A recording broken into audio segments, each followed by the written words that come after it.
So now to move on to today's session. It is really time for me to introduce our amazing speaker, Sridevi Dinavahi, who is an eminent speaker, a scholar, and a person I hold in very, very high esteem. And sorry, let me just stop sharing. Okay. And so, she has truly been an inspiration to us all. So, Sriji, I'm very, very thankful that you're a part of this group, and very, very thankful for all the teachings that you've been providing to us all. So just a brief introduction. I don't think this comprises at all about Sriji, but I'll just try to do my very best. So Sri Dinavahi studies Vedanta through Sri Shankaracharya's works. She's a disciple of Swami Dayananda Saraswati at Arsha Vidya Gurukulam, and she learns Vedam from Ramesh of GRD Iyers and Samskritam, and passionately researches the esoteric depths in Vedic texts.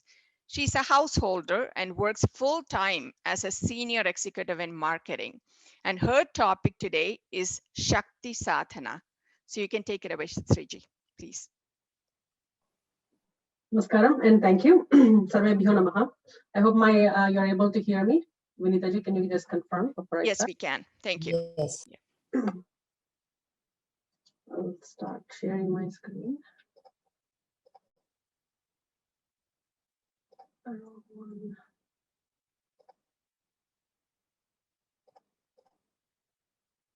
Can you see the presentation?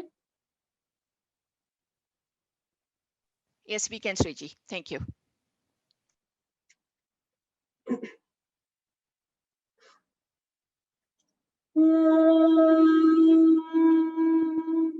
Shuklam Bharadam Vishnum Shashivarnam Chaturbhujam Prasanavadanam Dhyayet Sarva Vignopashantaye Vagadha Viva Samprukto Vagadha Pratipattaye Jagatah Pitarau Vande Parvati Parameshwarau Vande Parvati Parameshwarau. Shri Gurubhyo Namaha, Shri Matre Namaha, Namasarvebhyaha. So a few things before we get started. Understanding what we are going to talk about, and then we'll jump into the topic. Generally, I notice many wonder what practices should they follow or which deity should they pray to get their wishes fulfilled, etc. And externally, there seems to be a lot of options and so much to learn, and it may all seem very overwhelming, confusing, or even daunting. There is a Subhashitam in Samskritam that tells us how to approach Shastras. It goes this way. Ananta Shastram, scriptures are endless. Bahu Veditavyam, there is so much to learn. Swalpascha Kalaha, there is limited time. Bahavascha Vignaha, there are many obstacles. Yat Sara Bhutam, study the essence. Tad Upasitavyam, meditate upon it. Hanso Yatha Kshiram Ivambu Mishram, like the divine swan that can separate milk and water to consume only milk and leave the water. You must be able to sift and capture the essence and then hold on to it and practice, do sadhanas with it. And many people actually shift from sadhana to sadhana, deity to deity, guru to guru, and one of my gurus calls this spiritual shopping. Whatever you're doing, do it with conviction, and it'll help you to get your desired results. So today Sri talks about Sakthi Sadhana, tomorrow somebody else talks about something. There is no need to switch. And that's one of the part of the presentation that you will understand why I'm saying that. I'll also share a very small story on conviction. Once upon a time in a village, there were no rains and people struggled. They gathered and performed many homams, but Lord Varuna didn't shower his grace on them. One day, Lord Varuna decides to shower torrents of rain, and his consorts ask him why he was moved this time and he wasn't in the past.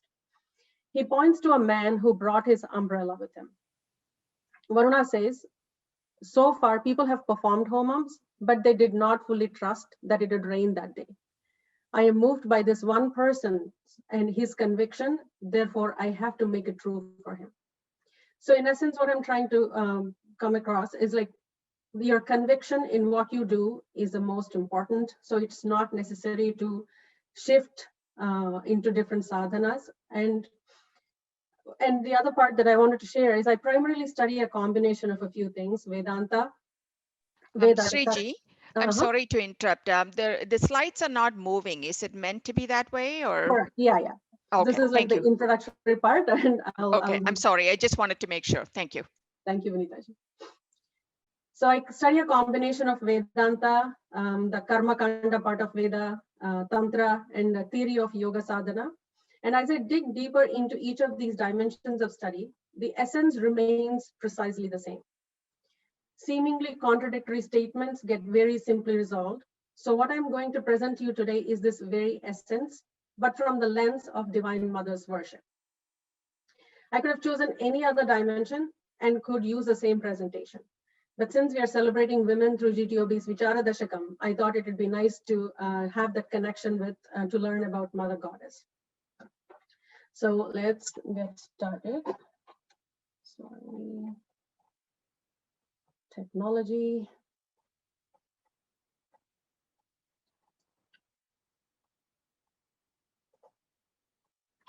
Are you able to see the slides now? A different slide? No, we are not. Oh, it's paused. Sorry. Okay, resume sharing. Can you see it now? Now we can. Yeah, thank you. Perfect. So human defects and Vedic solutions. There are few defects that all humans are born with, primarily imperfect senses, a mind that is subject to illusion, propensity to commit mistakes based on the information gathered and processed by such senses and mind. These deficiencies make our life seem like roller coaster rides of emotional highs and lows. We spend our lifetime to acquire, retain what we like, and to get rid of what we don't like. By gaining perfect knowledge, we can get off this roller coaster, but the chaos in our minds makes us unfit to gain the perfect knowledge. So it's kind of a catch-22 situation. Until one day, with the shower of blessings from Bhagavan, our priority becomes apparent. Shankaracharya and Viveka Chudamani says, Dhurlabam trayamevaitat daivanugraha hetukam, manushyatvam, mumukshutvam, and mahapurusha samshrayaha. Three things are impossible to happen without Daiva Anugraham: to be born as a human being, to be one that seeks moksha, and to meet a Mahapurusha that transforms your life. And I just want to mention, and I do this all the time, moksha is not to be confused with terms like salvation and nirvana and things like that. Moksha is liberation here and now. It's equivalent to getting off the roller coaster we were just talking about. The aim and goal of the spiritual life is to attain infinite, eternal, supreme bliss. That's the essence. Sorry, I seem to have a question. Okay, thank you, Shaji Mahoday.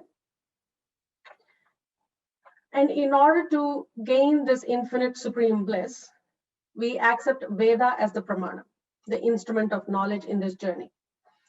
As all other bodies of knowledge are objective knowledge, everything about something else that exists outside of us. And Vedanta introduces us to ourselves in a completely new light. It is subjective knowledge. Vedanta teaches us four aspects primarily: existence and nature of Brahman, nature of the Jiva, the individual soul, creation of the Jagat or the world, and moksha or liberation and the disciplines that lead to it, the sadhanas that lead to it. There is a Vedantic term called adhyasa, which means superimposition. It is illusory attribution of one thing over another thing. I heard an analogy from a Jnani to explain this better that I speak about many times. A person drove in a car for a few hours in a day, and then at the end of the day, he thought the car was an extension of him. Sounds funny, but that's what we currently do. Similarly, the Atman lives in this body for a period of time, but believes that the body, mind, and sense complex to be himself. So Veda serves as a mirror, and the Guru is someone who teaches us how to hold it properly, how to hold the mirror properly, so we can understand the real nature of who I am. So, and actually, or maybe I should have done that. And I speak and forget to change slides, so I'll try to do that, do both together. So most of our time actually is spent between Ardha and Kama. And if we get some time, then we may be going towards Dharma, but moksha is usually after retirement. But what Veda teaches us is if you know how to liberate yourself from the attachments you have, then all of these will become so easy. So moksha first, Dharma next, and Ardha Kama just follow to support these two activities. And of course, I had these, the 4 aspects of what Veda teaches us. Connection between Vedanta and Shakti Sadhana. So actually wanted to bring a quote, the first sutra from Gaudapada Acharya's. Gaudapada Acharya is the great guru of Sri Shankaracharya. He begins his work called Sri Vidya Mantra Ratna Sutras with the following sutra, an aphorism. Atha Shakta Mantra Agama Abhijnasa. By the way, the Atha word is a very popular way to start that Jignasa and Atha combination of the sutras, a very popular way to start sutra granthas. Like the Brahma Sutras, for example, starts with Athato Brahma Jignasa, and Purva Mimamsa Sutras start with Athato Dharma Jignasa. Atha here means afterwards. Abhijignasa is a deep investigation of Shakta Mantra Agama, the signs of Shakta Mantras. The word atha denotes qualifications. They're afterwards of what, right? Like that qualification required for each jignasa to be performed, or each investigation to be performed. After what should we start inquiring into Shakta mantras? So the athato here is contextually, I would say, interpreted as a state of mind of an earnest seeker of moksha, a mumukshu, who finds that even after due initiation into Brahma Vidya by a proper guru, he or she has not succeeded in attaining self-realization. So the Mahavakya has been taught, and the whole process of Shravana Manana Nididhyasana has been taught, but somehow the disciple did not succeed in attaining that self-realization. Since his or course of Nididhyasana is incomplete, and there are formidable obstacles like doubts or wrong impressions, to get over these obstacles, he or she is directed to Sri Vidya. So a fairly advanced spiritual aspirant of this description is best qualified. They call it the Mukhya Adhikari for the Upasana of Sri Vidya, which will not only dispel the obstacles, but also ensure self-realization for the person. So that's how esteemed Sri Vidya is. Even like, the next, some Brahma Vidya is the highest kind of Vidya. And somebody who couldn't get to understand the Brahma Vidya in the essence, in the real essence of it, then they actually go into, they should be going into Sri Vidya, is how Gaudapada Acharya interprets it. So let's now look at who is Shakti. And Shankaracharya explains this in the first 2 lines of Saundarya Lahari in a very efficient and like multivariant explanations are provided to it. So we'll just chant the shloka and then we'll go into a bit of deeper meanings. Shiva Shaktya Yukto Yedi Bhavati Shaktah Prabhavitum Na Chedevam Devo Na Khalu Kushala Spanditumapi Atastvamadhyam Harihara Virinchadibhirapi Pranantum Stotum Va Kadhamakrita Punya Prabhavati.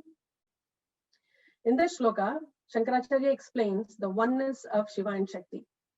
It says only united with Shakti, Lord Shiva can create this universe. Without Shakti, Shiva can't even stir. He says, na spanditumapi. Shiva is pure consciousness, who is Nirakara, Nirguna, Nirvikalpa, and Shakti is the dynamic energy matter component. He is Chit and she is Shakti. Together they are Chit Shakti. This means that Shiva and Parvati are the parents of the world and are always together. We started this session with the prayer Vagartha Viva Samprakto. It's an amazing shloka by Kalidasa that has almost 25 interpretations that has been given. But the main one is I pray to parents of the whole creation, Parvati and Parameshwara, who are inseparable as speech and its meaning, to gain knowledge of the speech and its meaning is the first interpretation. And there are so many, like 24 others that have been provided.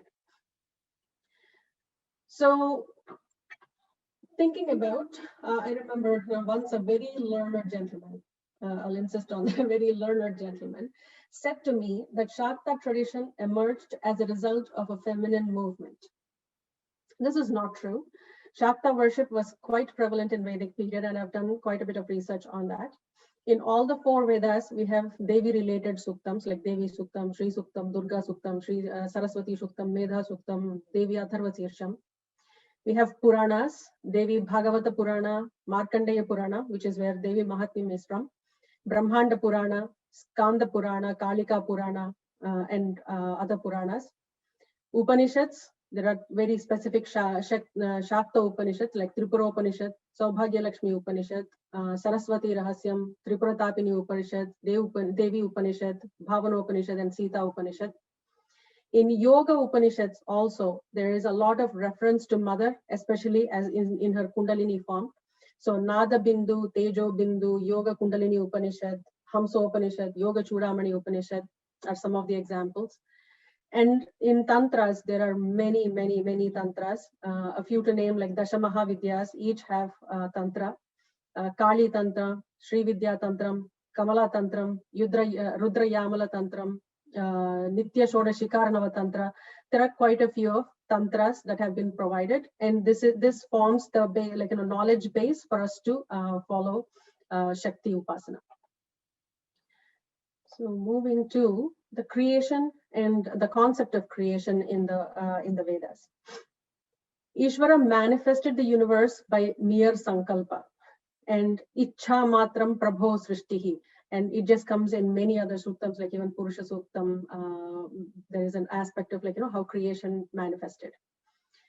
This is what now science calls this like the Big Bang, right? A single subatomic particle packed with immense energy exploded to give rise to this universe with billions and billions of galaxies. So Prakasha, the principle of self-revelation, consciousness, the principle by which every other thing is known, represents Shiva, and Vimarsha, self-consciousness and full of knowledge and actions that bring about the processes in the world, represent Shakti. This can be easily understood with this lamp and light analogy. Lamp is the source of light, but is static. Light travels and cannot exist without the lamp. Where there is lamp, there is light, and vice versa, coexisting and inseparable. Together, they are the absolute. So the union of Shiva Shakti continues to be emphasized. One cannot exist without the other. So now let's look at this model of creation. You would see probably a little particle, the particle that we were just talking about, what science calls it God's particle, which constitutes of Parabrahman and Chit Shakti. And the upward facing triangle is the male aspect, also known as Purusha in Sankhya philosophy, with Brahma, Vishnu, and Shiva, Maheshwara, representing creation, sustenance, and dissolution. And there are many names. We use Shiva, Rudra, and many names for this one. And I haven't found very specific name to be used or defined name to be used for this. So I tend to use multiple names. So this upward facing triangle represents Shiva, or male aspect. And then there is a downward facing triangle, which represents the feminine aspect, also called as Prakriti in Sankhya, with Saraswati, Lakshmi, and Gauri representing Icha, Jnana, and Kriya Shaktis respectively. This mystical diagram, Sri Chakra, represents Shakti and also the entire universe and the creation itself. The 5 Shakti triangles and the 4 Shiva triangles in the center here together form the crucial part of Sri Chakra.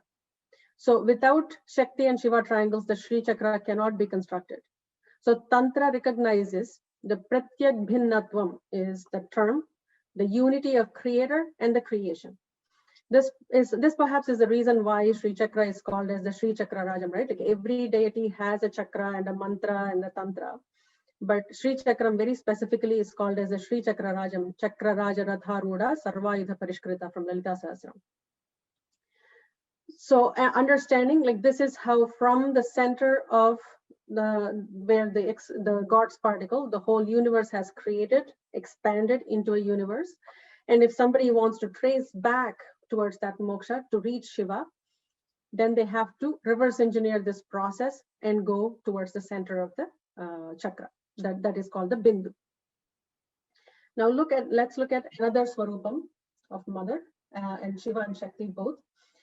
According to Tantras, vowels and consonants of the Samskritam alphabet represent the powers of Shiva and Shakti.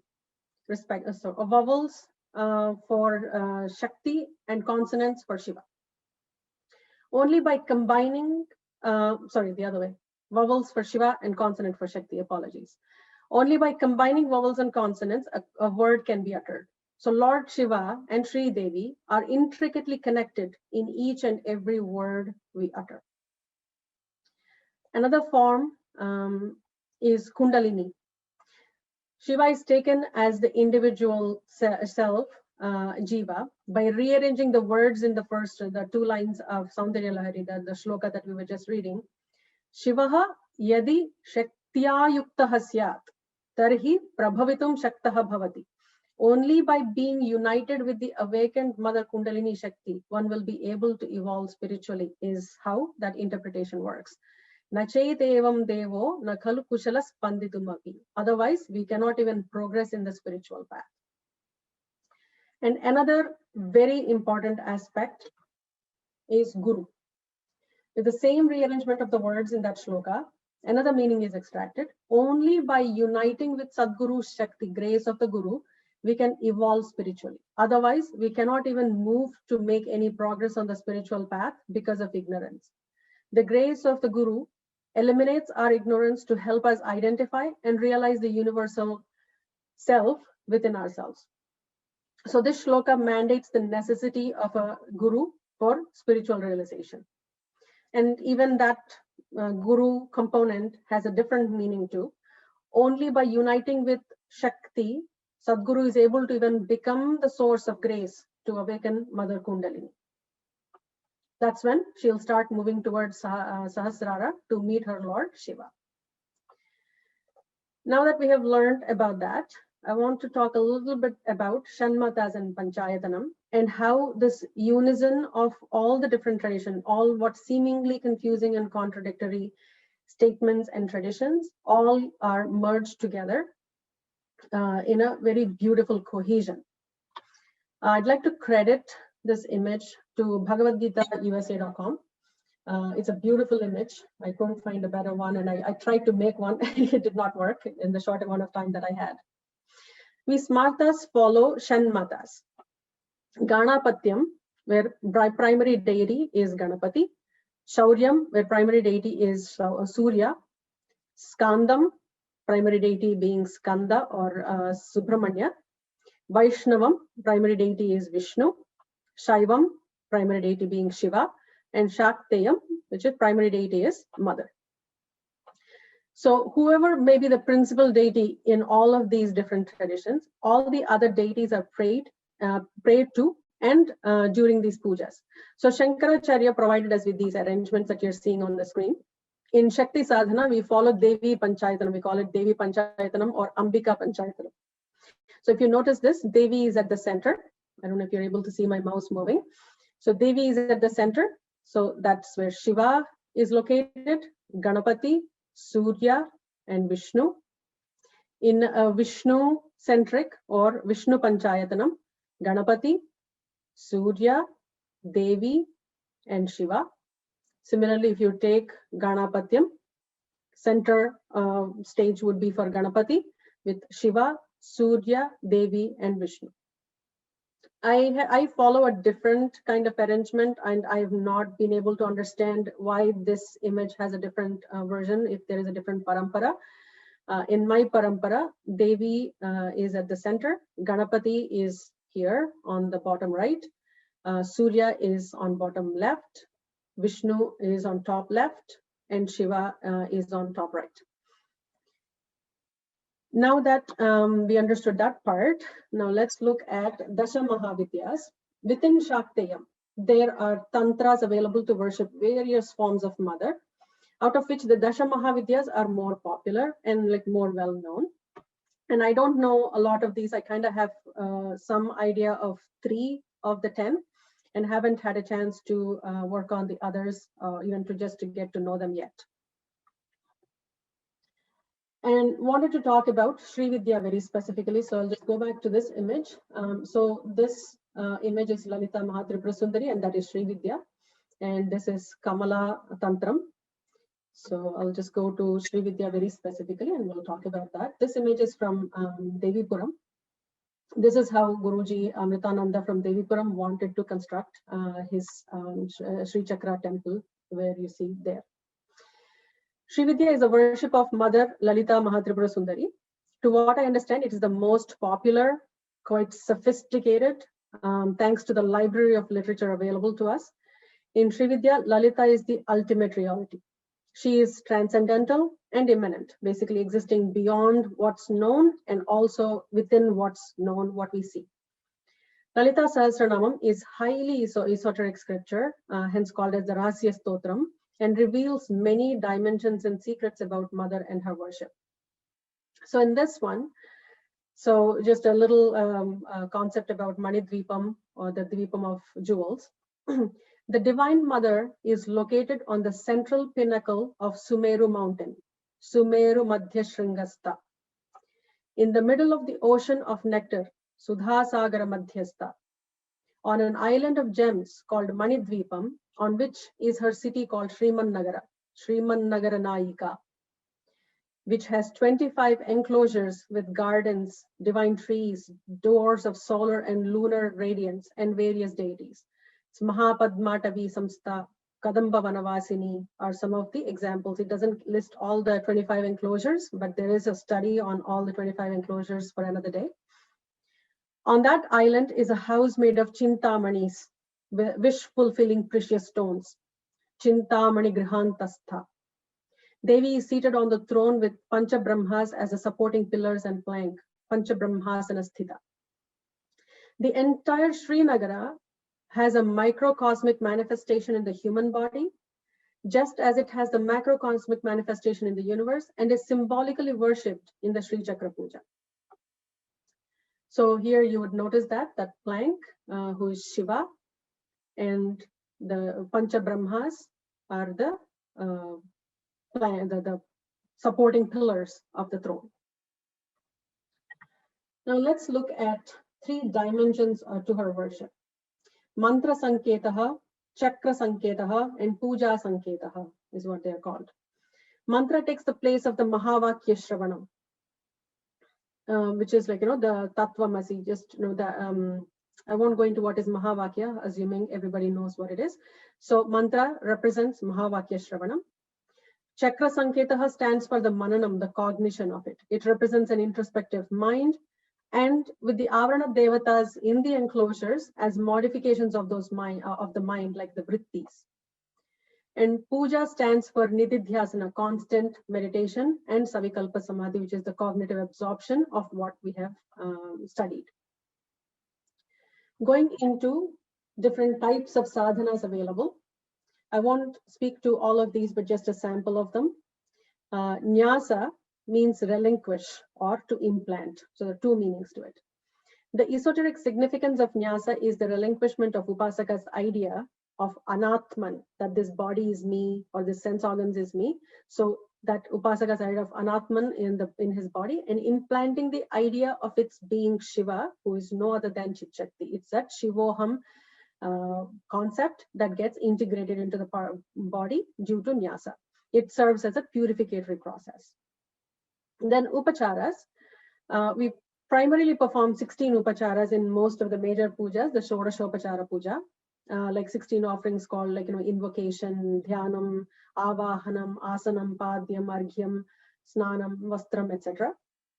There is a shorter version, which is the 5 Panchopacharams, the 5 Upacharas called Panchopacharam, Gandham, Pushpam, Dhupam, Deepam, Naivedyam. The unique aspect of Lalita Mahatripura Sundari Puja is we do a Chatusashti Upachara Puja, 64 Upacharas. A lot of them are like, offering mother jewelry, offering like Sugandha Dravyas and Abhishekas. So this is a unique feature of Lalita Mahatripura Sundari Puja. So that is under Upacharas. We've just spoken about Yantra, so I'm going to skip Tantra, Tarpana, and Homa, and probably just come to Swara in the sense of time. Swara Sadhana is a practice of controlling the flow of prana. It is beyond pranayama. Pranayama is controlling the breath, but this one is controlling the flow of prana through and by activating specific nadis in the body. By concentrating on the pranic flow, one can experience the existence of super consciousness over a period of time. So this is part of my yoga study that I was talking about. So there's the Vedanta, Tantra, Veda, Karma Kanda, as well as the Yoga Sadhana. So we'll continue to, oh, by the way, I just wanted to mention, the Kaika Karmas involve bodily movement. And then the Vachika Karma is with mouth, like chanting and using and reciting. So mantra falls into this Vachika Karma. Mananat Trayate iti mantraha is the vyutpatti for mantra. By the manana of which one is protected or is released from the circle of births and deaths is called mantra. And manana actually means constant thinking, recollection, reciting, chanting, and that sort of meaning. And then let's also talk about upasana. This has two words in it, upa and asana, which roughly kind of translates to sitting near. This is a method to approach or get close to the deity that you are doing upasana on. It typically refers to worship or meditation with the purpose of connecting with the universe or a higher power. Not just like, Kaika puja that we are doing, but just that making that connection with the higher, the ultimate. It also means sitting near a guru to gain the knowledge. So that those two meanings for upasana. And upasana has, again, three dimensions or three aspects to it, three types. Sri Vidya Upasana is a constant practice of identifying the self, individual self, the Jivatman, with the Paramatman. So this puja is of three types, they say, in Yogini Hrudayam, Parachapya Paragauri, Tritiya cha Parapara, Pradhamadvaita Bhavasta Sarva Prachara Gochara. So the para form is the highest form of worship. Apara form is the ordinary form. Did I not move? Sorry, one sec. Yeah. This one. So para is the highest form, apara is the ordinary form, and para is somewhere in the middle of these two. That supreme form of worship, where there is no trace of duality or dvaita bhavana of any kind, where every thought, word, or deed of worship is worship, called as para puja. Everything I do in the day is worship of the mother. And whether you say, you're doing mother's upasana or you're doing like, Shiva upasana, doesn't matter. That is what is called as the upasana, the para kind of upasana.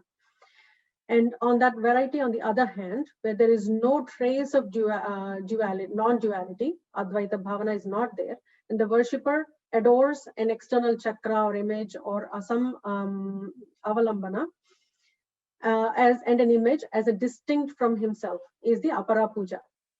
But where the duality that is perceived at the outset is gradually made to merge in oneness by constant thought of identity is called as, somewhere in between these two stages, is called as the para puja. So the apara puja, the para puja is considered as homa. It is not just a puja, and there is the Jagad Yoga. Sorry, I'm forgetting that one line. But it is the highest kind of homa that you can do. You don't really need to do it as a kayika homa, but this is the manasika homa. The attitude of a para worshipper towards daily routine of life, consecrating every thought, word, and deed as an offering in one's unceasing worship.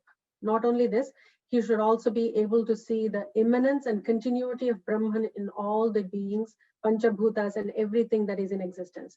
So there is an Annamacharya Sankirtana where it talks about the thread. There are beads in a chain of beads, and how you don't see the thread, but there is a thread that is tying all of us together. So seeing Brahman as that aspect and seeing Brahman in all that exists is an important aspect of this Para Puja. Like Ishavashyamidam Sarvam, right? Like from Ishavasya Upanishad.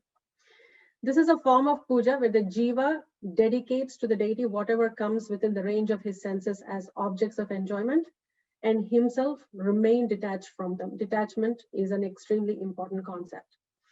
If the cognitive senses are made to merge in the bliss of the self, the limitations of the soul vanish, and thus making jiva an ocean of bliss.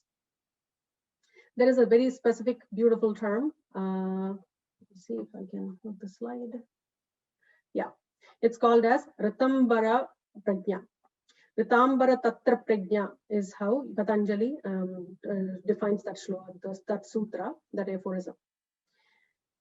The Ritambara Prajna, or the absolute true consciousness, where one's cognitive senses drop the name and form, nama rupa, from the phenomena that they cognize and get hold of their real essence, Satchidananda, is how he explains it. This special truth is totally different from the knowledge gained by hearing, study of scripture, or inference. Such para puja is manasika puja for the most part, and can possibly be with a few, only possible for a few uttamadhikaris. It is not something that we can do. And this shloka actually gives us what that para puja looks like, right? Atmatvam girijamatihi. This is the Shiva Manasa puja. Atmatvam girijamatihi sahacharaha pranaha. So maybe we'll just take it one line at a time. Atmatvam, thou art myself, my Atman. Girijamatihi, my intelligence is Girija. Sahacharaha pranaha, consort, my life forces, sense organs are your attendants, the Shiva Ganas. Shariram Gruham, my body is your abode, your temple. Pujate Vishayopa Bhoga Rachana. So experiencing the objective world is your worship. Nidra Samadhi Sthitihi, my sleep is the state of Samadhi, the Nirvikalpa Samadhi. Sancharaha Padayoho Pradakshina Vidihi, moving about with 2 feet is circumambulating you. You're doing Pradakshina to you. Stotrani Sarva Giro Yad Karma Karomi Tattadakilam Shambho Tavaradhanam. O Lord, all the words and speeches are hymns about you. Whatever action I perform, O Lord Shambhu, it is all your worship. So the ultimate state of reality, and in the Upanishads, we have some beautiful statements. So one is Devo Devalayah Prokto Jivo Deva Sanatanaha. So one who reaches this kind of state, their body itself will become a Devalayam. There is other one, Mayyeva Sakalam Jadam, Mayyeva Pratishtitam, Mayyeva Layam Yati, Tad Brahmadmayam Asmiyam. That is the kind of announcement that person would be able to make, that this whole Jagat has emerged from me because I don't see it distinct from myself nor the Brahman. So initially, if you see the first slide where we talked about 4 things, right? I probably should just scroll to that so we can conclude quite quickly. Apologies for the long scroll here. The Brahman, the Jiva, the Jagat. Moksha merges these 3. This is the Triputi. That is what we call. That's why we call Mother Lalita Maha Tripura Sundari. So merger of all of these is what one gets to with doing that Para Ritambara Prajna kind of puja. And to conclude, Parashurama Kalpa Sutras actually say how important this is. And it says, Atmalabha na param vidyate. Oops. Nothing is higher than the attainment of the self. And this dwelling upon the consciousness without relation, self-existent, leads to the attainment of that which is so conscious, the self. Higher than this is, there is nothing else, is what he says. It is the highest end for a man. So in conclusion, whether you do an external Sri Chakra Puja, or whether you have a photo of Sri Lalita Mahatripura Sundari, or you are actually doing the puja for Shiva, or you're doing Vishnu Puja, none of that really matter as much as understanding the real nature of Parabrahman, whatever name and form you can give that Parabrahman, because he originally does not have any akara or any name or form, no namarupas. How do you merge that and see him in the whole Jagat? He's not in that Shivalinga, he's not in that Saligrama, he's not just in that photo, but he is everywhere, in everything, in a snowflake, from a bee to everything that exists in the universe is all him. And how I am just part of that whole universe, and he is in me too. And that thread that is tying me with the whole that exists, that's where we conclude with the sloka. Purnamada Purnamidam, when we do the Shanti mantra. So going to that extent and realizing that ultimate truth it's a lot of sadhana that you do, but to get to that is the highest essence of puja or any sadhana, and especially Shakti sadhana takes you there. With that, I'll leave for any questions and we'll conclude at the end with the Shanti mantra. Thank you so much, Sriji. That was a wonderful introduction, I think, to Shakti Sadhana.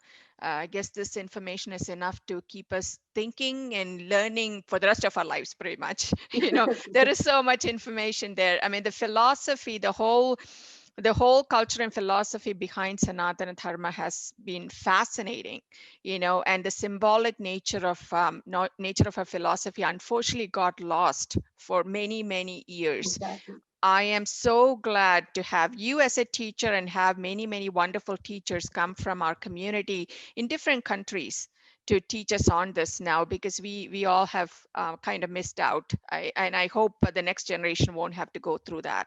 And we understand the true nature or true value of the dharma that we were born into. So thank you so much. So we do have a couple of questions here. So can I just go ahead with the questions, Riji? Please. Okay, so I have a question from Bina Israni, and the question is, on the spiritual sadhana, how do we protect ourselves from the technology? Use the technology for the sadhana. Good answer. Okay. I use quite a bit of technology. I'm not wearing my Fitbit. I have something called as a Muse for meditation. So I track a lot of the components. I use technology to the highest degree possible for my sadhanas. If anybody wants additional information, just send me a note. I'll help you with that. That's great. And technology is bringing us together right now. Right? Without technology, we would all be shut in our own homes, not being able to talk to anybody. So that's a great answer. Thank you so much. Okay, and the next question I have is Swara focusing on the 6 main chakras? Swara focuses on the nadis primarily, and through that, so maybe I'll just take a moment to explain that. So we have there are 72,000 nadis according to most of the scriptures that I have been researching on, and there is one or two that say there are 350,000 nadis, but mostly 72,000, out of which there are 108 that are considered more important, and there is a lot of study on them, and in which there are 27, in which there are 10, and under that there are 3 main. And even in the 3, there is one that is significantly important for moksha sadhana. So Ida, Pingala, and Sushumna, and most of us know this language through, unfortunately, Westerners who have different spin on this whole concept of nadis and like how they talk about yoga and chakras. So Swara, so we are actually, when we are breathing, we don't breathe with both nostrils with the same intensity. So we breathe with one is stronger than the other. You can observe it by just putting and even if you close your eyes and observe your breath, you would notice one nostril being a lot more stronger at any given point. So Sushumna is when we are breathing gets activated, in quotes, when we are breathing with both the nostrils with the same kind of intensity. So Swara Sadhana tries to focus on, if I am performing something like a Rajasic activity and I want more adrenaline rush, then I'm focusing on activating Pingala Nadi. And if I want more Sattva activity, I'm going into meditation, I don't want my mind to be wavering, then I want to focus on the Ida activity. And then there is the Sushumna activity for the Samadhi state. Sushumna activity should be activated. So both nostrils should be activated. It's kind of that kind of approach. And because in that case, Kundalini is traveling from Mooladhara through Sushumna, it travels to Sahasrara, and it's not very easy to happen. Happens to very, very rare, like 1 in a billion. So when that travel is happening, that actually touches the chakras. Kind of, it's an indirect relationship from Swara to chakra sadhana. Hope that answers the question. So I don't have any more questions on the chat box. Is there anyone else who want to ask anything? We do have 4 more minutes in case. I do want to mention one thing. There in Sri Vidya is a very rahasya tantra, and most of the tantras have been like an only karna parampara, not even at least Veda was chanted outside, but this is like a secret that is given to the student. So we are at liberty to share only few things and not at liberty to share like 99.99% of it. So if you are feeling like you are going to get some tips on how to get started, I would say start with Lalita Sahasranamam, because it will help you find that guru who will do that karna parampara. Like, you will learn it from the right guru with the grace of Mother Lalita, and focus on your breath and just concentrating your mind, not just chanting outside. That is also fantastic. Like, any getting started is great generally, but doing it in a manasika way helps you understand the deeper meanings. Try to, inquire. We call it Vichara. Vichara has like different connotation in our regional languages, but Vichara in Vedanta is deeper investigation. So doing that helps you find the right guru, and hope you're on the path to moksha, which is what all of us will be at some point, whether it is in this janma or in 10 janmas from now. Fantastic. And the very fact that on a Saturday morning we are all logged in to listen to this wonderful presentation says that we all may be getting onto that path at least, right? So, so that's great. Thank you. And I do have a question here from Paskar Ji, which is, why is there Dharma Patni but no Dharma Partha? I mean, I'm glad that it's a man asking. So, okay. Okay. That's a great question. What we say is, like, in moksha path, everybody is on their own. So at some point, and I am not an expert in this topic because I felt like I probably should not explore it until I'm actually a little more mature to not get angry on these kind of things. So it's, the knowledge has been limited to a certain people for certain reasons. There were probably valid reasons at that time. So women needed to take care of children, women needed to take care of the elderly in the home, and men had to do these rituals, and some men had to go into the farms and do agriculture. So it is for a certain reason these disparities have been made. So there is a dharma patni, and I've also been, like, in association with some paramparas, where all the dharma patni needs to do is, when the husband is doing sandhya vandanam, give him the glass of water, the achamana patra, so he can perform sandhya vandanam, and she'll get 50% of the punya. But what I hear in Vedanta, and I've been reading quite a bit about it, everybody is on their own. You can only share knowledge, just like I'm sharing knowledge with all of you, and you will share knowledge with me. I'll be sharing with my spouse as well. And that's the maximum extent. Everybody is on their own. That was beautiful. Yeah, for sure. I guess we are all on our path, seeking knowledge and moksha and reaching the Parabrahman, right? So I don't think there is a shortcut, or we can tag along with someone else, right? So there's no magic bullet. No magic bullets there. Okay. No.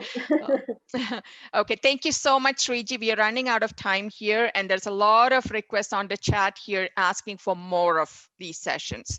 And I'm sure that we would love to have you back when you're able to, and join us for more of these sessions, and we'll try to arrange those. So do you want to do the mantra and finish off then? Okay. Om Purnamadah Purnamidam Purnat Purnamudachyate Purnasya Purnamadaya Purnamevavasishyate.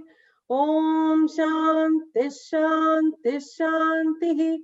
Harihi Om Sri Gurubhyo Namaha. Harihi Om. Sarvam Sri Paradevata Arpanamastu. Thank you so much for the opportunity, the GTOB and the administrators, and thank you, Vinitaji and Shajiji.